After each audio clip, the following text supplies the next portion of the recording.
सरकारनं निवडणुकीच्या पहिले जे आश्वासन दिलं होतं शेतकऱ्यांची कर्जमाफी आम्ही 7-12 कोरा करू, या आश्वासनानंतर सरकारला 6-7 महिने झाले, 8 महिने झाले, कोणताही जाग येत नाही आहे।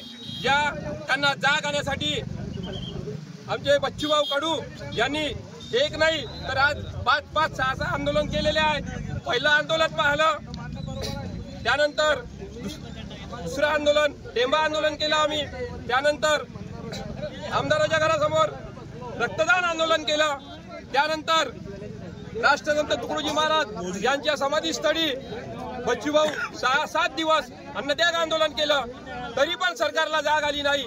त्यानंतर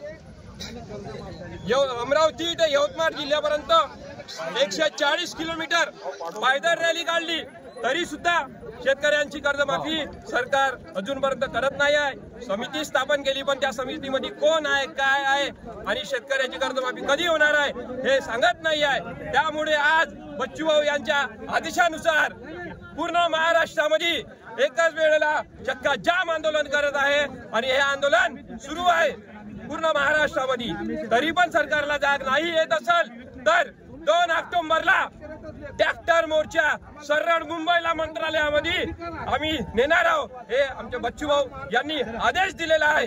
2 ऑक्टोबर गांधी जयंतीला आपल्या शेतकऱ्यांचे जेवढे ट्रॅक्टर आहे तेवढे ट्रॅक्टर आम्ही त्या मंत्रालयामध्ये घुसवू आणि शेतकऱ्यांची कर्जमाफी झाल्याशिवाय शांत बसणार नाही।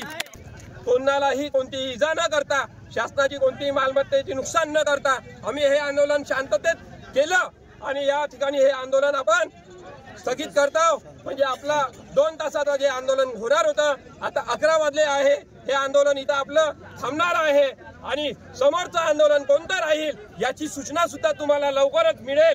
त्यासाठी पण तुम्ही शेतकऱ्यांनी तयारी राहिली पाहिजे।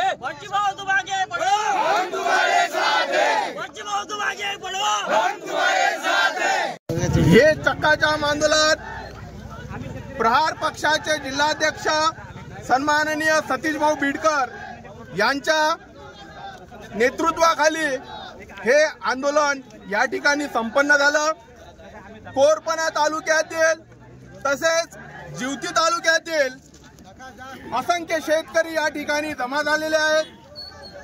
कोणालाही कोणत्याही प्रकारची गाडी न पाठवता, कोणालाही पैशाचा आमिष न दाखवता हे आंदोलन सर्व शेतकऱ्यांनी स्वयंपूर्तीने या ठिकाणी सहभागी होऊन यशस्वी केलेलं आहे। या ठिकाणी जमा झालेल्या सर्व शेतकऱ्यांचे मी अभिनंदन करतो।